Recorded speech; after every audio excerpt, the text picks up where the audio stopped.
Si on rentre dans un monde fluctuant, instable, en pénurie chronique de ressources, il va falloir coopérer. La coopération, ça veut dire qu'on n'avance pas sur ces objectifs individuels, on met en avant l'objectif collectif. Donc ça veut dire que parfois, il faut se tirer une balle dans le pied pour atteindre l'objectif collectif. Ben ça, c'est une contre-performance individuelle au service de la robustesse du groupe.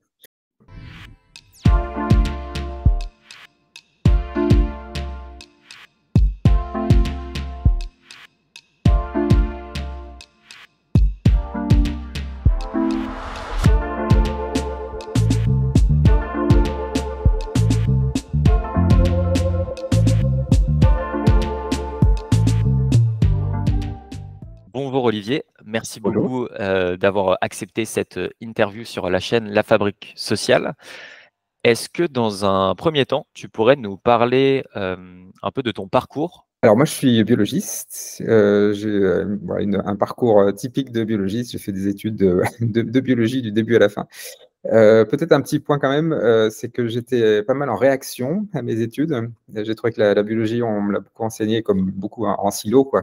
Des petits morceaux par-ci par-là, pas vraiment une vision intégrée.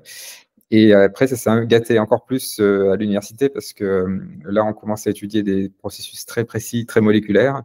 Et là, on a une vision très réductionniste du vivant. Donc, en fait, moi, j'ai senti cette dissonance. Et donc, plus tard, quand j'ai fait de la recherche, j'ai été ils ont éduqué à la pensée systémique en biologie.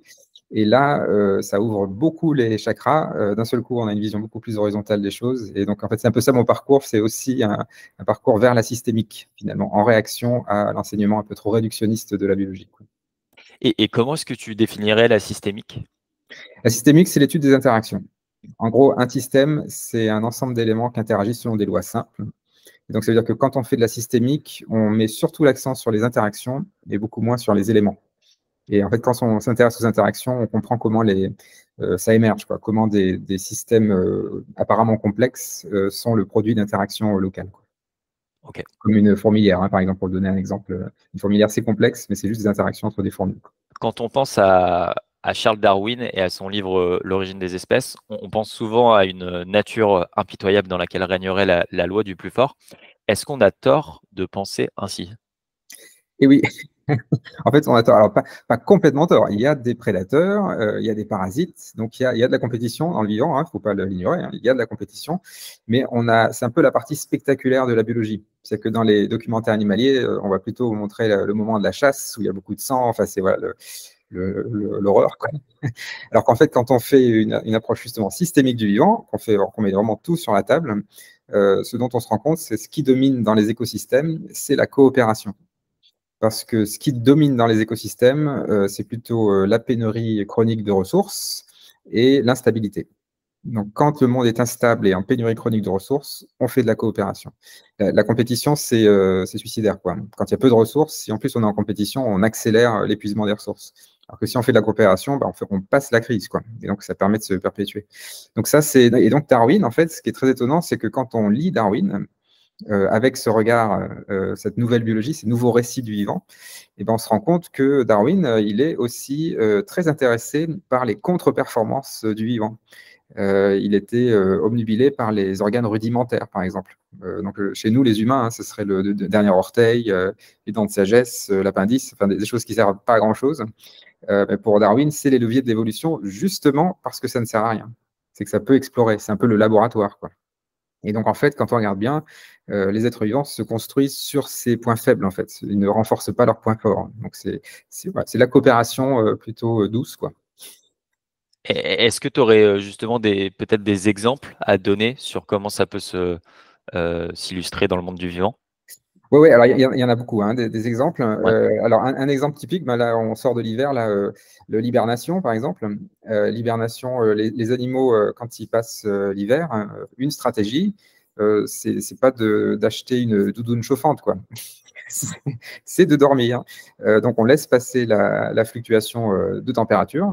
Et donc, on fait de la sous-performance. On se passe en vie ralentie. Donc, on ralentit son métabolisme. C'est vraiment du slow, quoi, pour passer la fluctuation hivernale. Et puis, on se réveille au printemps. Bah, c'est pareil pour les bactéries. Les bactéries, quand on les soumet à des antibiotiques, elles vont recevoir un stress énorme. Ce que font beaucoup de bactéries, c'est qu'elles se mettent à dormir. Et du coup, elle se réveille après le passage d'antibiotiques, et c'est ça qui explique une bonne partie de l'antibiorésistance. Enfin, du point de vue de la bactérie, c'est très positif, hein, c'est qu'en fait, elle résiste à l'antibiotique. Et donc actuellement, il y a même des thérapies, enfin en tout cas des stratégies biomédicales pour réveiller les bactéries, pour qu'elles soient de nouveau sensibles aux antibiotiques. Donc ça, c'est un exemple. Et un autre exemple que je prends souvent, hein, c'est l'exemple de la photosynthèse, par exemple. La photosynthèse, donc c'est ce qui permet de transformer un gaz, le CO2, en fibre de carbone. Ça existe depuis 3,8 milliards d'années et le rendement énergétique, il est inférieur à 1% pour la plupart des plantes. Ça peut monter jusqu'à 2, il y a quelques cas où ça monte à 5%, mais c'est vraiment le maximum. En général, c'est moins de 1%. Donc ça veut dire que les plantes gâchent 99% de l'énergie solaire. Donc, il faut vraiment arrêter avec l'idée que les êtres vivants optimisent, qu'ils sont hyper performants. Non, non, les êtres vivants gâchent énormément. Donc, pour la photosynthèse, on sait pourquoi, hein, c'est pour gérer des fluctuations, notamment des fluctuations lumineuses. S'il y avait un gros pic de lumière, les plantes prendraient feu, quoi. Et donc, il y a besoin de garder ces marges de manœuvre pour gérer des fluctuations et donc pour être robuste. Ouais. Tu as beaucoup travaillé dans ta carrière sur les plantes. Qu'est-ce que ça t'a appris d'autre d'étudier les plantes sur le fonctionnement du monde? Alors, les plantes, c'est vrai que alors, notre planète est bleue, mais le monde est vert. C'est qu'en fait, les plantes, c'est quand même ça, la fondation de notre habitat. La photosynthèse dont je parlais juste avant, c'est notre lien au soleil, à cette énergie de flux qui alimente tous les cycles de la matière sur Terre, ou la quasi-totalité des cycles de la matière sur Terre. Donc c'est quand même, c'est ça, c'est super important. Et puis les plantes, il y a aussi un aspect, donc, outre l'aspect ressources, quoi, il y a un aspect philosophique qui est intéressant sur les plantes, c'est que ça oblige à se décentrer un peu plus. C'est que si on étudie une souris, c'est toujours un mammifère, à sang chaud. Donc finalement, on est un peu quand même dans la même famille d'animal. Si on va voir une drosophile, bon là c'est déjà sans froid, c'est un insecte, c'est petit, ça peut un peu changer des choses déjà. Mais alors, une plante, il faut bien réaliser, par exemple, ça questionne ce que c'est qu'un individu, une plante. Par exemple, quand je fais une bouture, c'est la même plante qui pousse ailleurs, quoi. Est-ce que c'est vraiment un individu, du coup? Et même l'architecture interne d'une plante, les cellules, nos cellules animales, elles sont toutes séparées les unes des autres. Elles interagissent les unes avec les autres. Mais elles sont indépendantes. Dans les cellules végétales, elles sont toutes connectées par des canaux. Donc en fait, l'unité du vivant chez la plante, on peut considérer que c'est la cellule, mais en fait, c'est un symplasme, quoi. C'est un réseau de cellules en interaction. Donc tout ça, en fait, ça chahute pas mal notre vision du vivant quand on va jusqu'aux plantes. Et du coup, peut-être que ça autorise un peu plus à questionner certaines théories biologiques. Parce que du coup, ou même théories sociales. Parce qu'en fait, on se décentre. On a un peu une vision animalo-centrée du monde parce qu'on est humain. Donc on a tendance à voir le monde comme des animaux. Et quand on commence à étudier les plantes, on est obligé de voir l'autre côté, quoi, ou les autres côtés. Si tu apprécies cette chaîne, pense à t'abonner et à activer la cloche. Et n'hésite pas à donner de la visibilité à cette vidéo en la likant, en la partageant ou en la commentant. La Fabrique Sociale est un média indépendant et a grand besoin de soutien financier. Si tu en as les moyens, n'hésite pas à faire un don sur ma page Tipeee. Même les petits gestes sont très importants pour la survie de cette chaîne. Le lien est disponible dans les notes et dans les commentaires. Je me demande le monde végétal en termes de, on va dire, de biomasse, ça représente quoi par rapport au monde animal? Je ne sais pas si tu as des ordres de grandeur en tête. Je n'ai pas d'ordre de grandeur, c'est normal. Ouais. Alors ça a été étudié, hein, mais je ne voudrais pas dire de bêtises, hein, je ne vais pas Ouais, donner de chiffres. Mais je pense que c'est de l'ordre de la moitié, hein, mais Ouais. je ne suis pas complètement sûr. Par contre, ce qui est incroyable, c'est que depuis 2020, les constructions humaines, donc toutes les autoroutes, les camions, les habitats, enfin tout ce qu'on a construit, ça pèse plus lourd que toute la biomasse terrestre. Donc, Ah ouais. tous les êtres vivants, donc toutes les forêts, toutes les baleines, tous les poissons, tous les animaux, toutes les bactéries, tous les virus, enfin, tout ça, là, toute cette masse-là, c'est moins lourd que tout ce qu'on a construit depuis 2020. Ouais, impressionnant. Pour basculer sur la notion de performance sur laquelle tu as beaucoup travaillé, est-ce que tu pourrais nous expliquer qu'est-ce que la performance et pourquoi, selon toi, la culture de la performance pose un problème dans notre civilisation actuelle? Alors oui, ça, pour moi, c'est le cœur du sujet. Donc, la performance, je vais la définir. La performance, c'est la somme de l'efficacité et de l'efficience. L'efficacité, atteindre son objectif. efficience avec le moins de moyens possible. Donc, quand on est performant, on atteint son objectif avec le moins de moyens possible. Et ben donc, c'est pour moi le cœur du problème actuel, c'est-à-dire que on questionne beaucoup de choses dans notre société, dans notre économie, dans notre géopolitique, enfin, dans tous les domaines. On questionne beaucoup de choses, sauf la performance. Ce qui est assez dingue, parce qu'en fait, c'est quand même c'est un peu le cœur nucléaire de notre société. Tout est soumis à l'injonction de performer, y compris pour résoudre des problèmes sociaux. Il faut de l'efficacité politique. Pour régler des problèmes géopolitiques, il faut de l'efficacité géopolitique. Pour l'écologie, il faut du développement durable qui prône l'efficience énergétique, l'efficacité énergétique. Donc en fait, on est vraiment soumis à une injonction de performer en permanence. Et en fait, on soigne les maux du monde qui sont causés par nos excès de performance par encore plus de performance. Alors en fait, il faut du coup rentrer dans une critique de la performance. Alors, moi, j'ai quelques arguments contre la performance et qui sont systémiques. C'est-à-dire que ça ne dépend pas, c'est pas juste dans certains systèmes, c'est général. C'est chaque fois qu'on soumet quelque chose à la performance, c'est ça qui se passe. Donc la première chose, optimiser fragilise.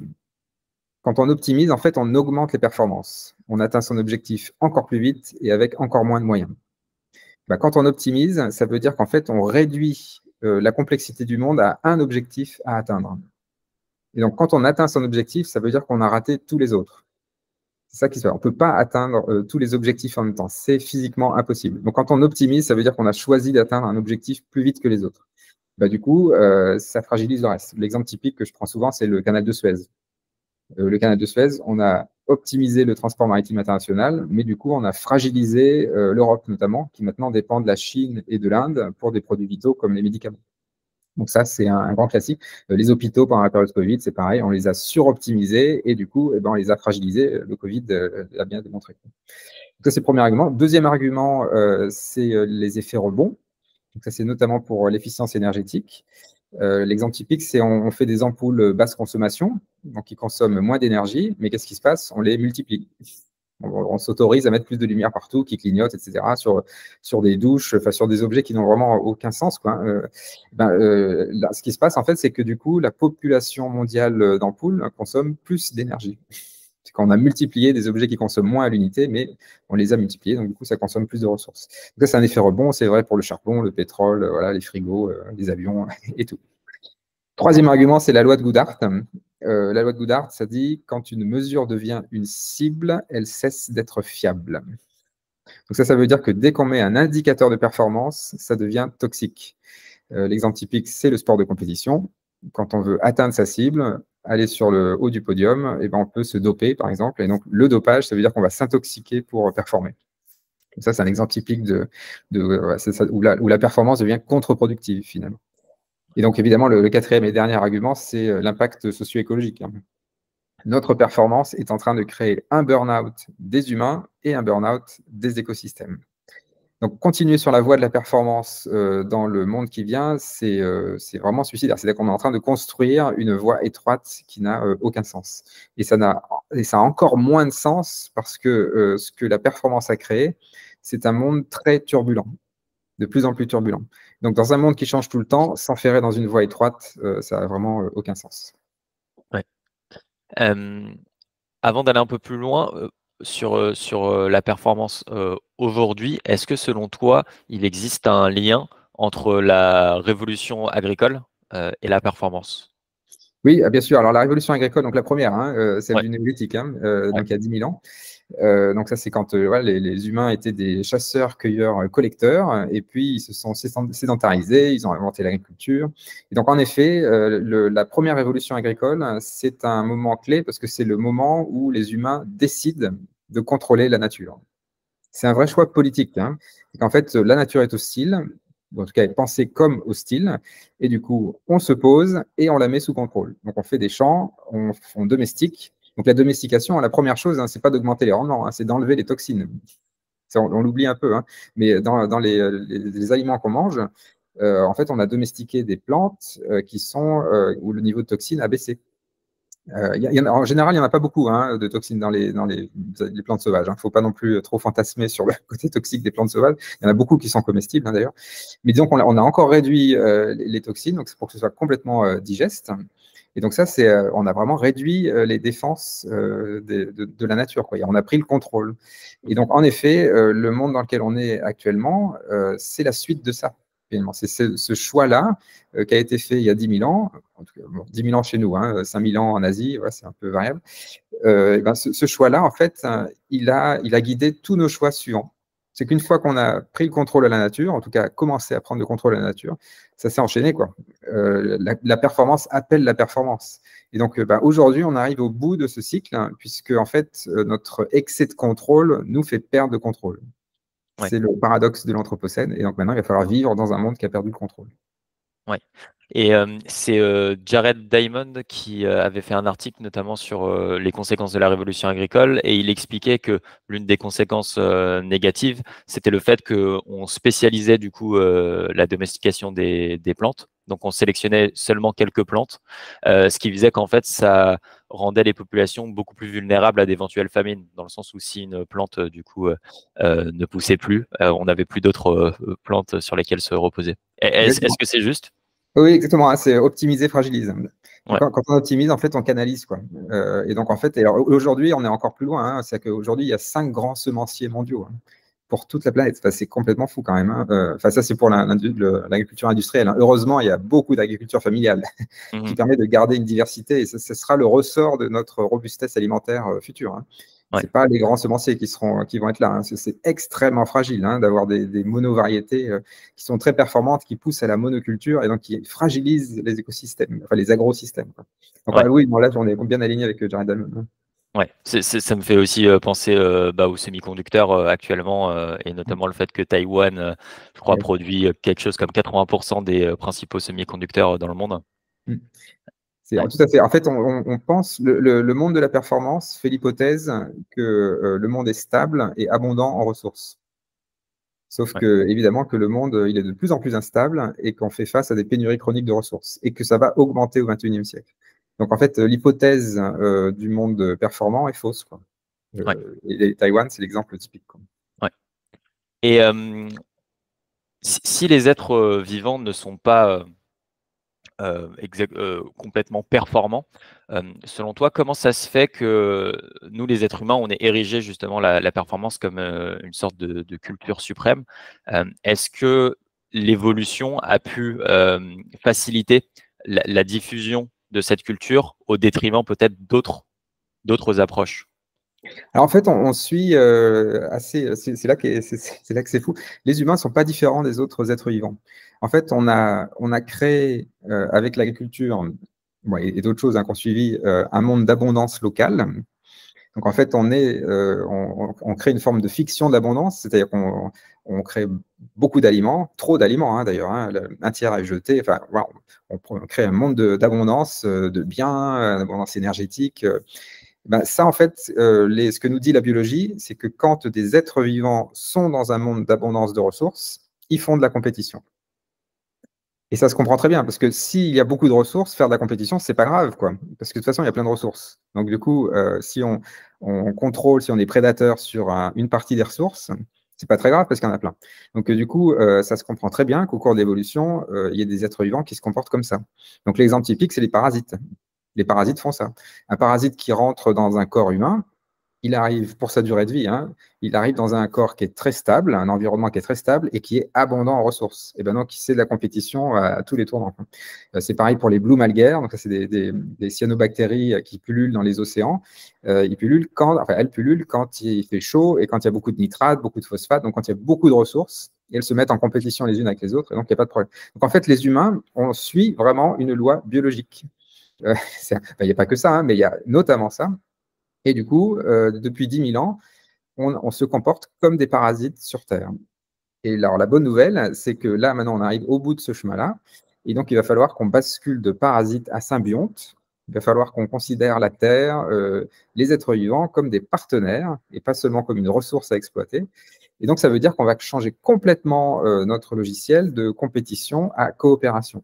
Ça, c'est pareil. Les êtres vivants, quand il y a des pénuries chroniques de ressources, ils coopèrent. Et donc, et d'ailleurs, c'est ce qu'on est en train de faire, hein. On est en train de basculer en ce moment. Ouais. Et pour gérer en fait nos sociétés actuelles qui sont assez complexes finalement, on utilise des modèles. Donc, je pense par exemple au PIB. Est-ce que tu peux nous expliquer aussi en quoi les modèles qu'on utilise aujourd'hui font partie du problème? Oui, alors l'exemple typique de le PIB, c'est l'exemple parfait de l'approche réductionniste du monde, où on réduit toute la complexité socio-économique à un indicateur. Donc, loi de Goodhart, hein, quand une mesure devient une cible, elle cesse d'être fiable. Si la cible, c'est d'augmenter son PIB, on va faire absolument tout et n'importe quoi pour augmenter le PIB sans jamais questionner ce que veut dire le PIB. Le PIB, c'est vraiment, le calcul du PIB, c'est vraiment n'importe quoi, hein. C'est-à-dire que si on vend de la drogue, ça augmente le PIB. Si des pompiers vont éteindre un méga-feu, ça va augmenter le PIB parce qu'ils brûlent du pétrole pour faire ça. Donc en fait, le PIB n'a aucun sens. C'est une erreur économique. Mais j'insiste, hein, le PIB qui est la suite du PNB, donc par exemple, quand on a défini le PNB, hein, c'était dans les fin des années 30, début des années 40, à un moment, les économistes se sont demandé s'il fallait considérer que l'extraction minière, c'était du plus ou du moins. C'est du plus, ça crée de la valeur, mais c'est du moins parce qu'on déstocke un capital qu'on ne va pas pouvoir régénérer. Ce qui a été décidé, c'est de mettre un plus, mais j'ai envie de dire, c'est quasiment à pile ou face, quoi, hein. Il y a du plus et du moins. Bon, il fallait choisir un chiffre, on a choisi plus. Bon, ben, en fait, c'est une erreur de signe. Et ce qui est incroyable, c'est que ça va faire quasiment un siècle qu'on vit avec cette erreur de signe et que personne ne l'a corrigée. Et quand on essaye d'inventer des nouveaux indicateurs, l'indice de développement humain, l'indice de développement durable, enfin, il y a d'autres variantes, hein. Heureusement, on commence à développer d'autres choses. Mais c'est incroyable qu'on ait toujours cette vision du PIB et qu'on l'utilise en économie, qu'on mesure des capacités de remboursement de dettes sur des capacités d'augmenter le PIB. Ça n'a aucun sens, aucun sens. Et surtout, ça cristallise la vision étroite du monde qu'on a, qui est un monde abondant en ressources, qui est stable, qui est complètement extraterrestre, quoi. Ouais. Maintenant, j'aimerais qu'on bascule sur la notion de robustesse, qui me semble, dans ton travail, une forme de réponse justement à ce culte de la performance. Est-ce que tu peux nous en parler? Absolument, c'est nettement plus positif, à mon avis. Ouais. Donc, la robustesse, c'est la définition de la robustesse, c'est maintenir le système stable malgré les fluctuations. C'est la définition physique. Et puis, on peut penser à une définition à plus long terme, ce qui serait maintenir le système viable malgré les fluctuations. Et donc ça, c'est plus pour dire qu'en fait, on peut être stable à court terme, et cette stabilité à court terme, on peut changer de trajectoire sur le temps. Donc ça, c'est la robustesse. Et donc, les êtres vivants, ils sont sélectionnés au cours de l'évolution pour être robustes. C'est ça qui est sélectionné au cours de l'évolution. Parce qu'en fait, le monde est fluctuant, et du coup, ce sont les robustes qui survivent. Et ce qui est intéressant quand on fait de la biologie et qu'on étudie les systèmes moléculaires, les réseaux de neurones, enfin tous ces systèmes biologiques à n'importe quelle échelle, ce qu'on trouve à chaque fois, c'est que la robustesse se construit contre la performance. C'est-à-dire que c'est pas, les êtres vivants ne sont pas performants et robustes, ils sont robustes parce qu'ils ne sont pas performants. Et ça, c'est vraiment un changement de paradigme complet. C'est que les êtres vivants nous donnent un contre-modèle. Quand je disais tout à l'heure qu'on allait basculer de la compétition à la coopération, ben, c'est un petit peu ce que nous disent les êtres vivants. Si on rentre dans un monde fluctuant, instable, en pénurie chronique de ressources, il va falloir coopérer. La coopération, ça veut dire qu'on n'avance pas sur ces objectifs individuels, on met en avant l'objectif collectif. Donc ça veut dire que parfois, il faut se tirer une balle dans le pied pour atteindre l'objectif collectif. Ben, ça, c'est une contre-performance individuelle au service de la robustesse du groupe. Et donc, alors ce qui est extraordinaire, c'est que cette robustesse, c'est pas une fiction, hein. Donc, non seulement c'est ancré chez les êtres vivants, c'est partout sur Terre, c'est ça qui domine sur Terre. Pour être terrien, il faut être robuste. Et ce qui est très réjouissant, c'est que vu qu'on est en train de basculer dans ce nouveau monde, on a plein d'exemples dans le monde social de robustesse. L'agroécologie, c'est de la robustesse. C'est construit sur de la biodiversité cultivée, plus complexe, plus lent, et ça construit de la robustesse alimentaire, notamment sociale. Le tout réparable, c'est un autre exemple. En fait, on est en train de voir ce monde en ce moment, hein, et ce qui est fou, c'est que ça ne fait que 20 ans, quoi, grosso modo, que vraiment ça bascule de façon majeure. Donc, on est en train de vivre un moment exceptionnel de basculement de la performance vers la robustesse. Oui. Et est-ce que justement, l'être humain est une espèce particulièrement robustes ou avec un potentiel de robustesse particulièrement élevé? Parce qu'il me semble que l'une des caractéristiques un peu différenciantes de l'humain par rapport à d'autres espèces, c'est son temps de maturation très long, dans le sens où un bébé est dépendant, on va dire, de sa mère ou de son père pendant une très longue période finalement. Et c'est vrai que d'un point de vue évolutionnaire, on pourrait se dire mais c'est complètement insensé en fait qu'un enfant soit sans défense aussi longtemps dans sa vie, quoi. Oui, alors en fait, l'être humain est un être social. Et c'est vrai que ça dépend aussi de sa physiologie, parce qu'en effet, on a un temps d'enfance, on va dire, où on est vraiment dépendant de ses parents, contrairement à d'autres animaux où c'est très rapidement, on est indépendant. Donc ça veut dire qu'il y a une culture sociale dans l'éducation, finalement, enfin des enfants, mais c'est aussi plus tard. C'est-à-dire qu'en fait, nous sommes des êtres sociaux. C'est-à-dire que là, actuellement, on est en train de communiquer. Les êtres humains sont des communicants. En fait, depuis qu'on est surtout des bipèdes, on a élargi notre cage thoracique. Et du coup, on peut parler longtemps. Et donc, on peut discuter, et donc on peut développer une pensée complexe. Et ben ça appelle à du tissu social, à des rencontres, à des interactions. Et donc, en fait, cette robustesse, elle n'est pas forcément au niveau individuel, elle est au niveau du collectif. C'est les stratégies sociales qui font la robustesse des humains. Et donc, si je le dis, pour donner un exemple, si je prends le thème de la sécurité, qui est un thème hautement politique, il y a la sécurité en version performante, qui est de virer tous les étrangers, de mettre des barricades et de mettre des caméras augmentées, quoi. Enfin, je caricature, mais à peine. Ça, c'est le monde des ultra performants. Le monde de la robustesse, c'est le tissu social, la sécurité. C'est entretenir ces interactions avec ses voisins. Si on est dans un club de lecture, ça nous donnera d'autres interactions avec d'autres personnes qui auront d'autres visions du monde. Si on a un accident, ce seront des personnes qu'on pourra appeler, qui pourront nous aider. Tout ça, c'est de la sécurité, mais c'est de la vraie sécurité. C'est de la sécurité qu'on peut activer au jour le jour, qui coûte pas grand-chose, qui est disponible, qui est joyeuse, en fait, parce qu'on rencontre des gens. C'est beaucoup moins froid que le mur et la caméra augmentée, quoi. Ok. Est-ce qu'il y a des exemples qu'on peut donner, qu'on peut observer dans la société humaine qui opposent en fait cette culture de la performance et cette culture de la robustesse? Oui, alors je peux prendre l'exemple par exemple, si je vais faire un exemple un peu controversé, je vais dire, voilà, j'ai cet ordinateur-là que j'ai en face de moi, je veux le rendre plus sobre. Donc voilà, je vais le rendre plus efficient énergétiquement, puis je vais prendre des matériaux qui sont plus fins, comme ça va consommer moins de matière à l'instant T, donc je vais faire de la performance. Performance énergétique, performance de ressources, c'est plus léger, c'est plus petit, tout ça. Bon, qu'est-ce qui se passe? Efficience énergétique, ça va créer des effets rebonds. C'est-à-dire que du coup, je vais pouvoir m'en acheter un deuxième, parce qu'à consommation énergétique identique, je peux avoir deux ordinateurs. Et puis, il y a aussi le fait que si j'utilise des matériaux plus légers, ça va être plus fragile. Donc, mon ordinateur, si je le fais tomber, il se casse. Et du coup, il faut que je le remplace. Donc là, on pense performance liée à la sobriété. Et en fait, on fait que de la performance. En fait, on fait du tout jetable.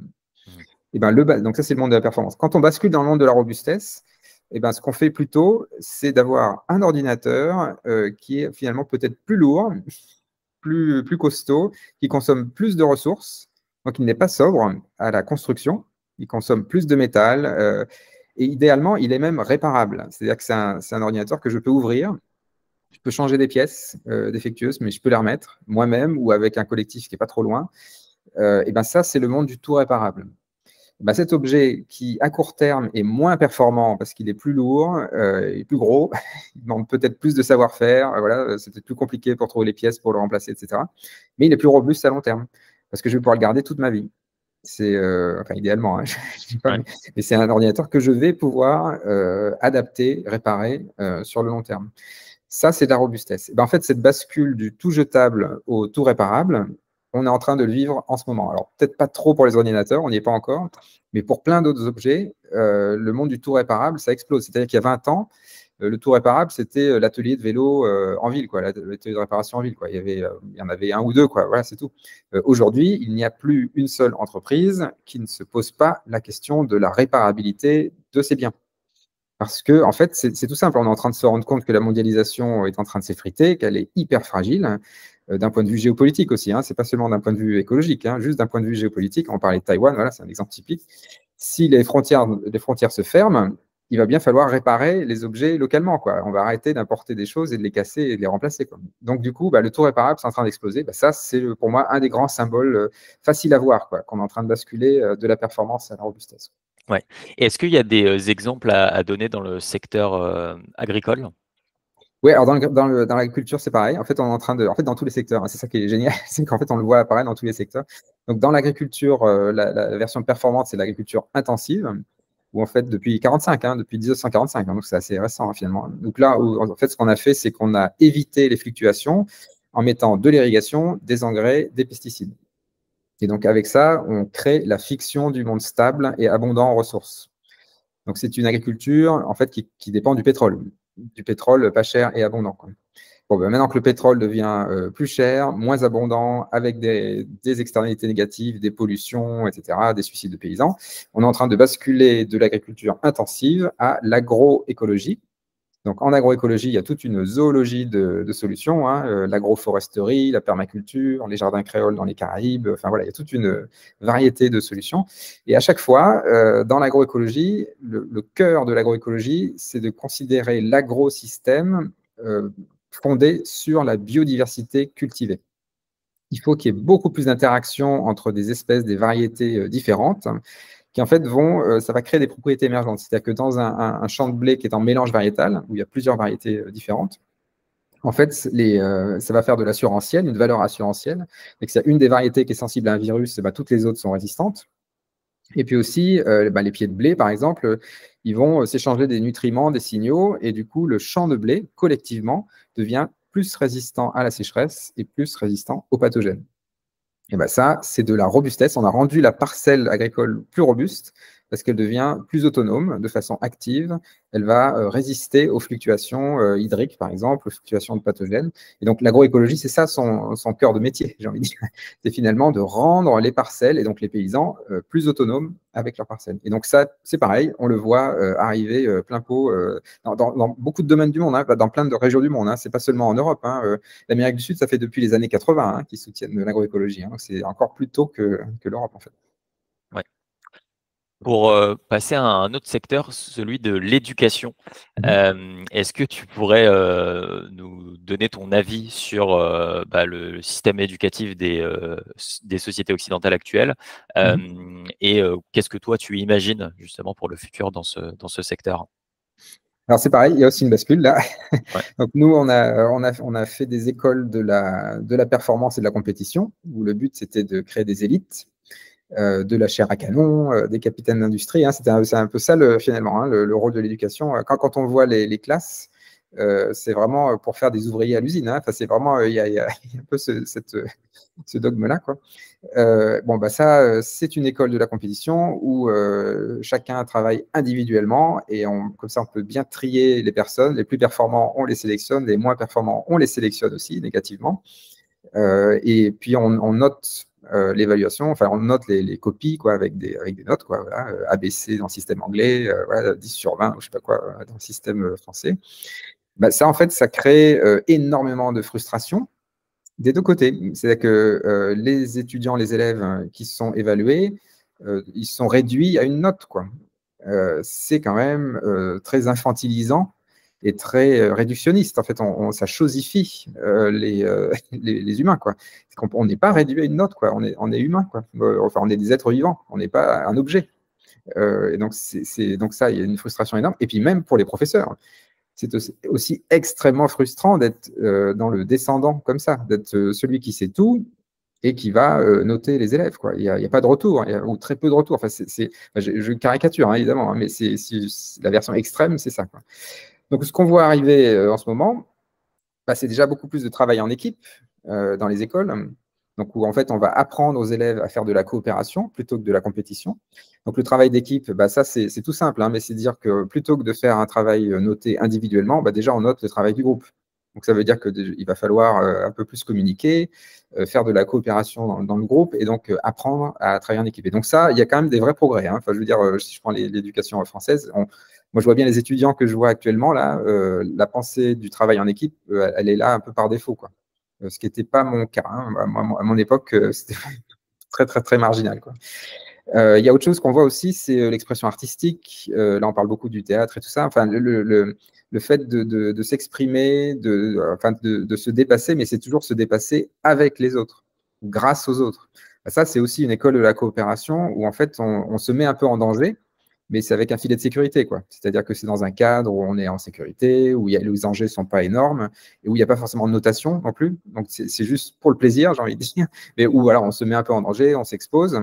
Bah, ça aussi, ça c'est une école de la coopération, une école de la robustesse, quoi.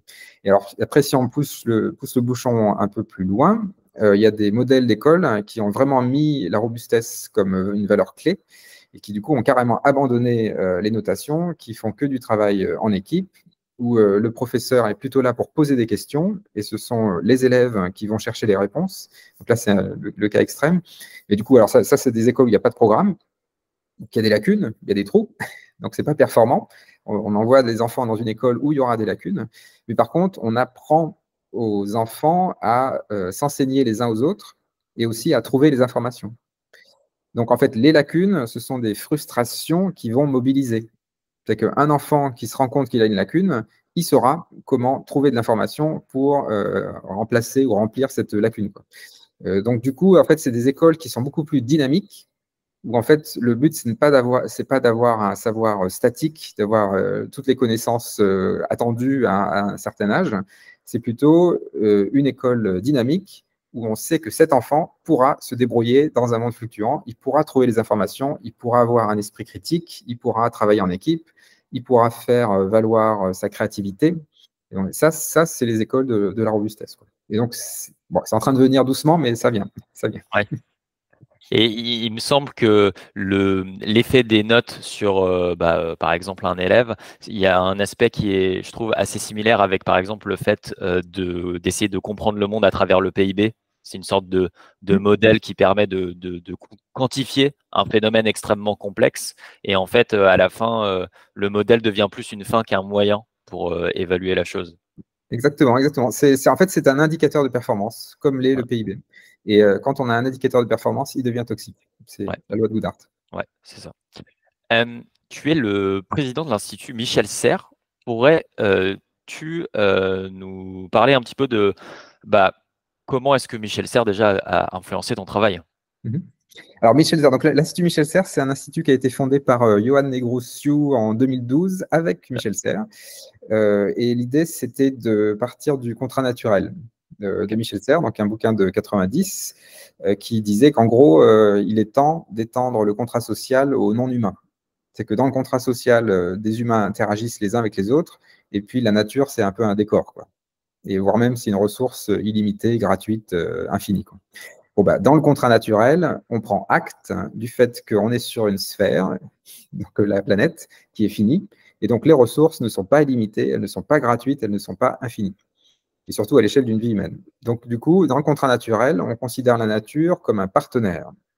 C'est plus une ressource infinie, c'est un partenaire.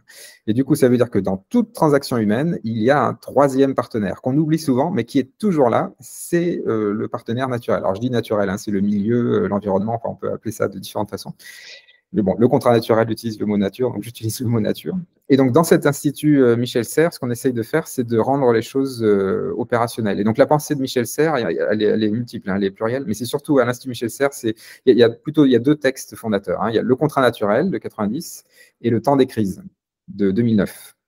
En fait, le temps des crises, c'est un texte qui acte le basculement, le monde en basculement, notamment sur l'agriculture, hein, d'ailleurs, hein, le fait qu'en fait, on arrive à un moment où il y a de moins en moins de paysans.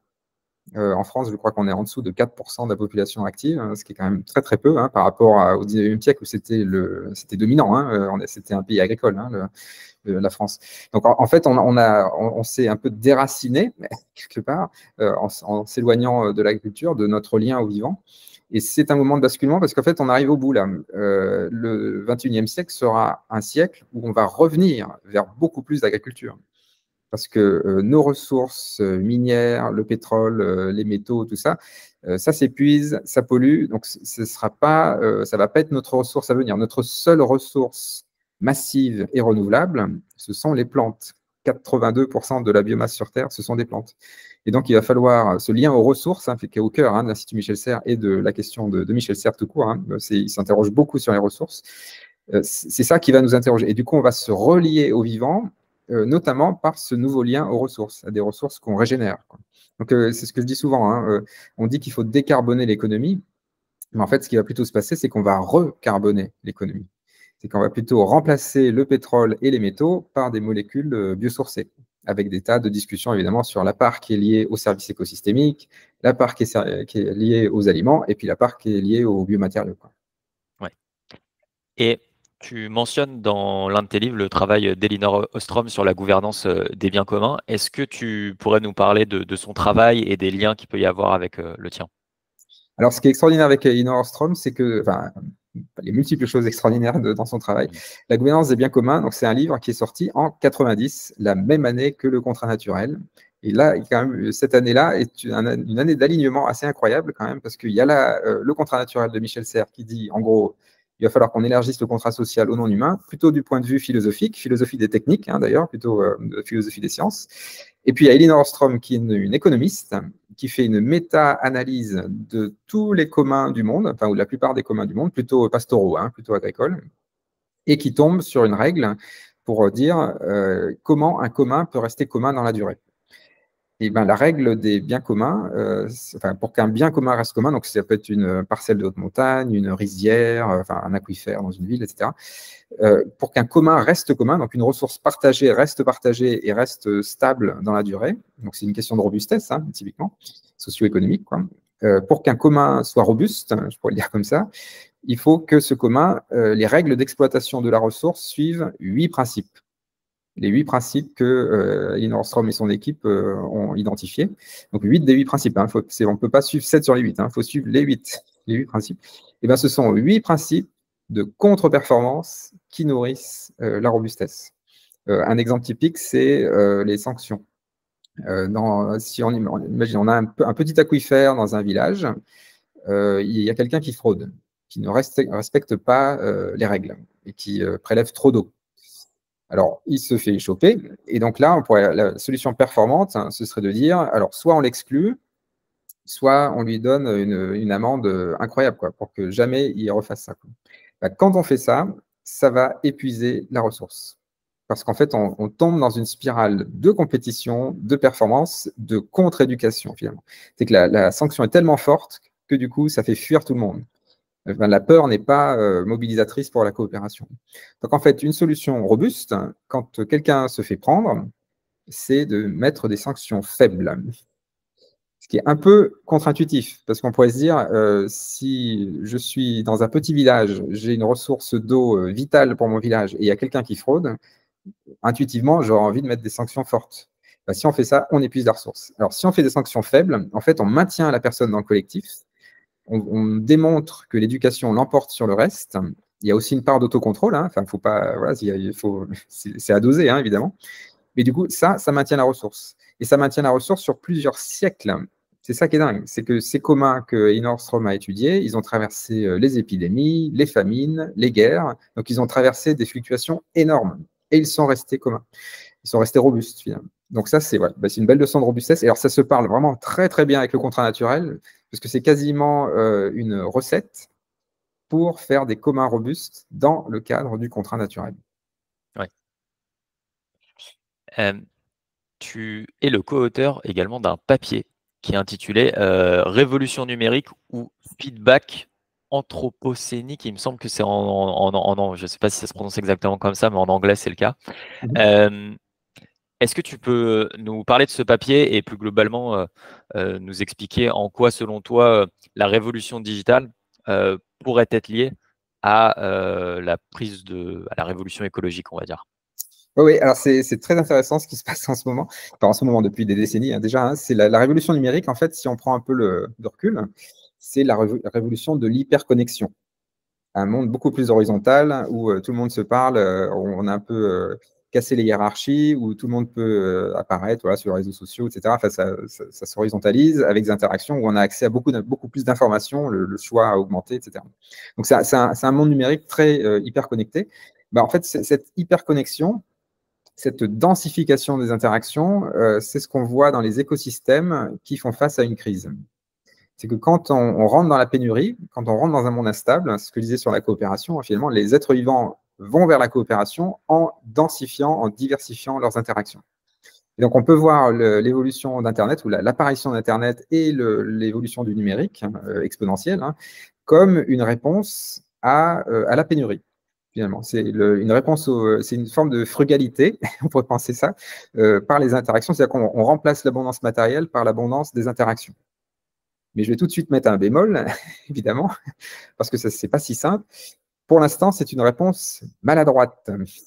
C'est très maladroit. C'est-à-dire qu'en fait, sur l'architecture, ça répond bien au cahier des charges, on augmente les interactions, on augmente les coopérations, mais le problème, c'est que le type d'interaction est très étroit.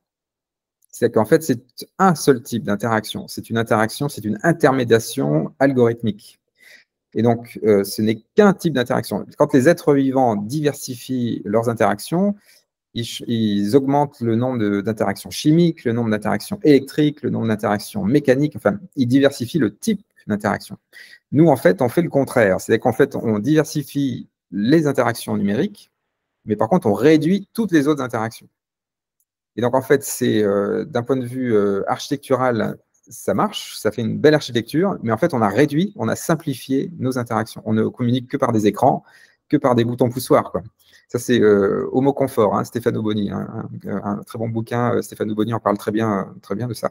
Donc, en fait, on est au milieu du gué, quoi. Et donc, un petit peu ce qu'on dit dans cet article-là, c'est que c'est symbolique du monde qui a réalisé qu'il fallait changer de modèle, qu'il va falloir interagir, qu'on va basculer de l'abondance matérielle à l'abondance des interactions, mais que c'est encore très maladroit parce qu'on a réduit les interactions. Et puis, bon, je ne parle évidemment pas du fait que le numérique a un coût environnemental énorme en ressources physiques, en métaux, en énergie, quoi. Donc, ça aussi, ce n'est pas du tout pris en compte dans la réponse à la frugalité, quoi. Enfin, voilà, à la crise socio-écologique.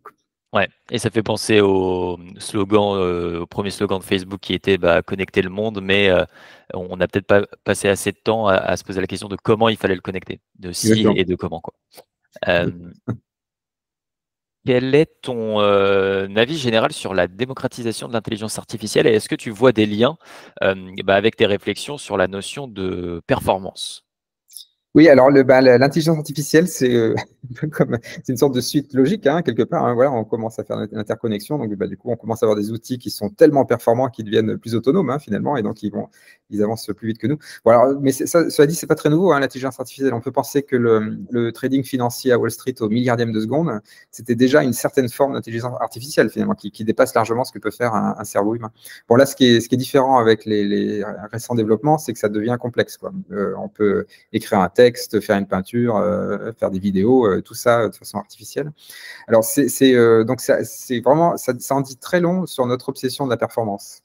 C'est qu'en fait, on est fasciné quand des machines arrivent à faire des choses incroyables, quoi. Mais ce dont on ne se rend pas compte, c'est que les intelligences artificielles n'ont aucune relation au monde. C'est que les êtres vivants, leur relation au monde, c'est leur corps. C'est pas le cerveau. Notre cerveau fait du calcul, mais c'est notre corps qui fait notre relation au monde. Et donc, les intelligences artificielles, ce n'est qu'un cerveau, je pourrais le dire comme ça, quoi. Donc, ce n'est que du calcul. C'est du calcul froid, sans relation au monde.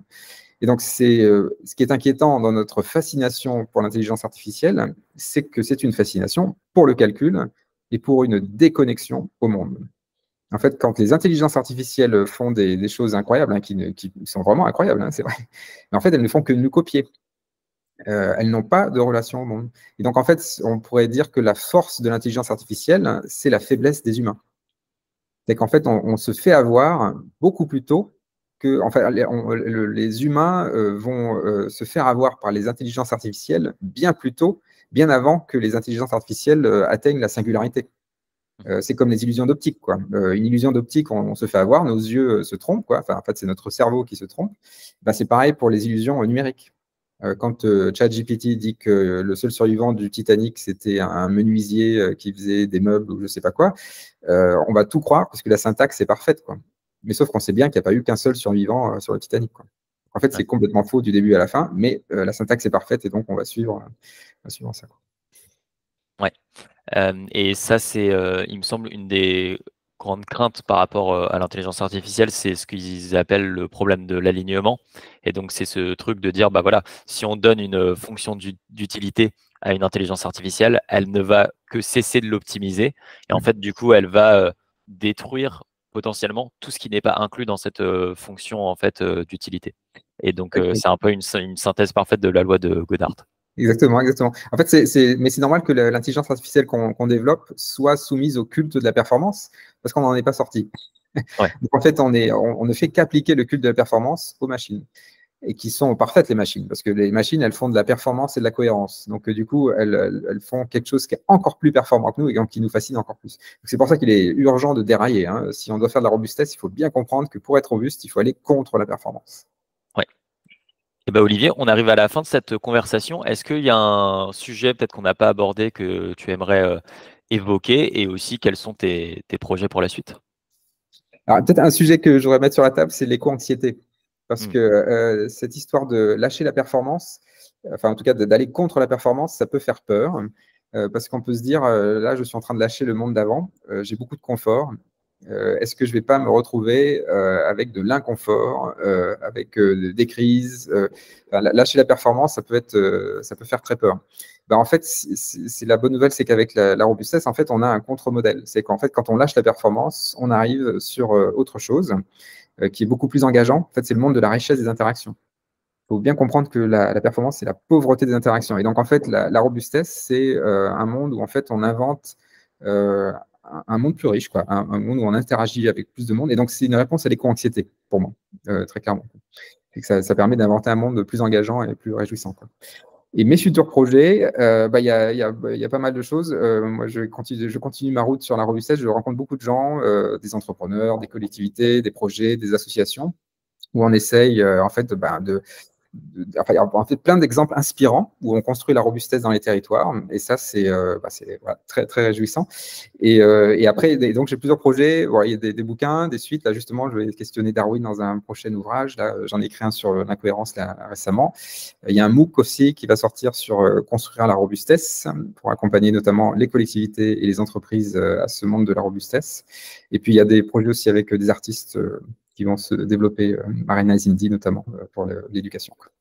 Ok, et il me semble qu'il y a une masterclass qui sort aussi sur Sator. Ouais, c'est ça, c'est le MOOC en question. Voilà, c'est le MOOC en question, c'est ça. Avec okay. Pierre Gilbert. Ouais. Super. Et bah Olivier, merci beaucoup pour ton temps. Merci.